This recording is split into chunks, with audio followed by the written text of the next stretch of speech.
Hi, I'm Trisha, and today I'm going to show you how to decorate cupcakes with these side view roses. They're really pretty and super quick and easy to make. I came up with this technique one day. I was trying to just come up with something different I could do on a cupcake, and tried doing a little quick rosebud, and it just felt so small and boring, so I just kept going with it and turned it into kind of a rose laying on its side, which I've never seen anyone do. And I found that this was a super quick, easy way to make a bunch of cupcakes really pretty, really fast. So this is my frosting that I'm using for this tutorial. You can see that it is pretty white and kind of smooth and fluffy.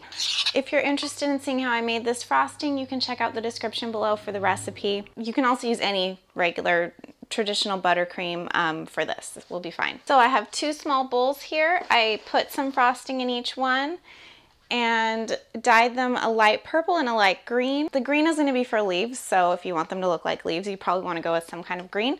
But for the roses, you can use whatever color you like. I used a combination of the violet Wilton gel food color and the burgundy. And for the green, I used a combination of Kelly green and golden yellow. And I'm using two piping bags for this today. I've already put my tip in this bag, which is the Wilton 366 leaf tip. I got the largest leaf tip and the largest rose tip that I could find at my local Michael's.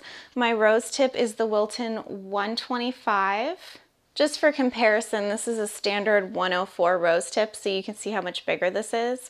I've actually done this with an even larger rose tip than this, which I probably would prefer, but I couldn't find it, so I'm gonna have to track one down online. So to put the tip in the piping bag, and I'm not using couplers. For one thing, my couplers are too small for these tips. The other reason is that I'm not gonna need to change tips during the process. I'm gonna just leave the same tip in the bag. So you don't really need a coupler unless you're wanting to change the tip as you go and use the same frosting color with different tips. So I cut a little bit off of the end of the bag. You can kind of hold up your tip and see how much you need to cut off. You always want to cut a little less than you would think, because you can always cut off more, but you can't put it back on. And then put the tip into the bag. So you can see the bag ends right here. If the bag was up to where it was sticking up past any of the cutout parts of the tip, you need to cut the bag a little bit more.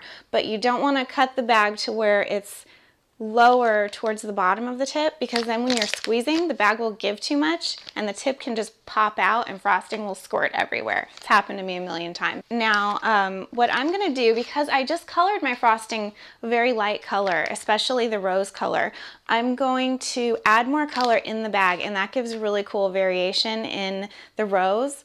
What I like to do as a guide, I like to line up the skinny part of the opening here with the seam in the bag, and that gives me a guide of where to put my color, because I want the edges of the rose petals to be darker. So then I'm gonna take my burgundy dye, I'm gonna fold back my bag. You always wanna do that before putting frosting in so you don't make a mess. I'm gonna take a toothpick and get some of the food coloring on here. One note on the food coloring, I'm using the Wilton gel food colorings. Now, if you're using a liquid food coloring or a natural food coloring that's not a gel, you want to be careful when you're mixing it straight into the frosting that you don't water down your frosting too much. I've got my toothpick with some burgundy on it, so I'm going to just put this in the bag and run it along.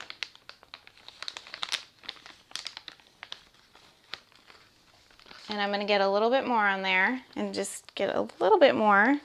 And if you get it on the bag in other places, it's really not a big deal. I'm gonna just put some of this purple frosting straight in.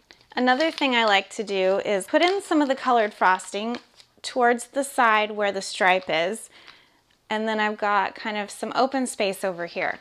What I'm gonna do over there is go ahead and put some of the white frosting I have left. And that just gives even more kind of cool color variation to the rose petals.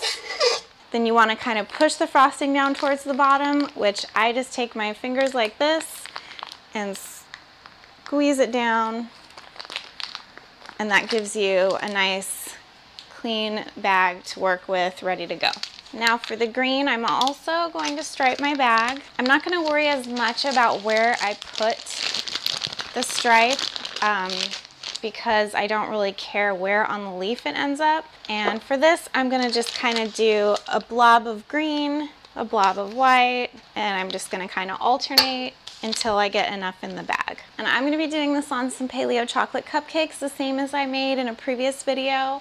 I'm gonna start with my rose bag. So I've got the icing tip, the rose tip with the thick side down, with that end of the tip touching the cupcake.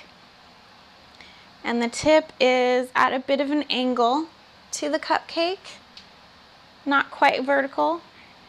And I'm gonna start squeezing and go up a little to the right, to the left, back down. So we get a nice center petal, which is kind of like the way you would do a rosebud or a sweet pea. Then I'm gonna go just to the right of that. Again, with the bottom of the tip touching the cupcake. Start squeezing, and I'm gonna go up a little bit and over. Then I'm gonna do the same thing over here. Up a little bit and over. Then I'm gonna do a center petal. So I'm gonna start right about, just about where that last petal ended, and go up and over. Then I'm gonna do another one on each side. Okay, so that is our side view rose. It's a little messy though down here, you can see, so that's where we're gonna put our leaves. So I'm gonna take my leaf tip with the pointed parts vertical, so from the side you can see that cutout opening, and I'm gonna hold that at about like a 45-degree angle to the cupcake, and I want 2 big leaves, one on either side of the rose. And I'm gonna start, just tuck it right in there under the petal and start squeezing and kind of pulling away, letting it kind of ruffle, and then pull away. And I'm pulling up a little bit and away from the cupcake, and then do the same thing over here. So I've got 2 big leaves. So you can see I've got my side view rose laying down on the cupcake with its 2 big leaves. Let's do another one with more of a top view.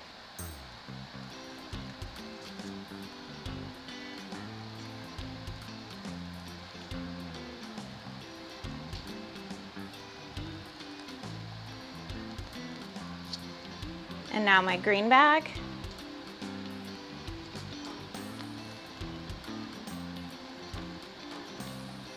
And what I like about these, rather than a regular rose, is they're so much quicker. As I do them, I tend to actually get better at it. I once did 60 of these in like 10 minutes, and as I went, they looked better and better, because as I get going faster on this, I definitely get a better effect.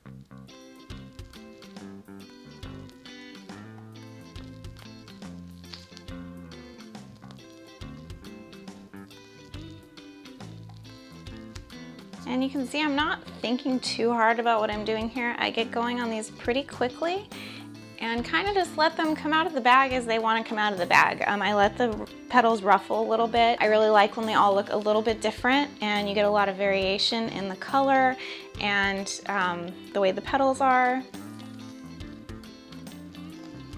And you can see that really cool striping that's happening on the leaves and on the petals. Here we go. These are all of my side view rose cupcakes. And I like to lay them out on a round or oval platter with the roses facing out and the leaves facing towards the center. I just think it looks really cool. And yeah, that's it. If you're intimidated by normal buttercream roses, give this a try. It's so much easier and quicker.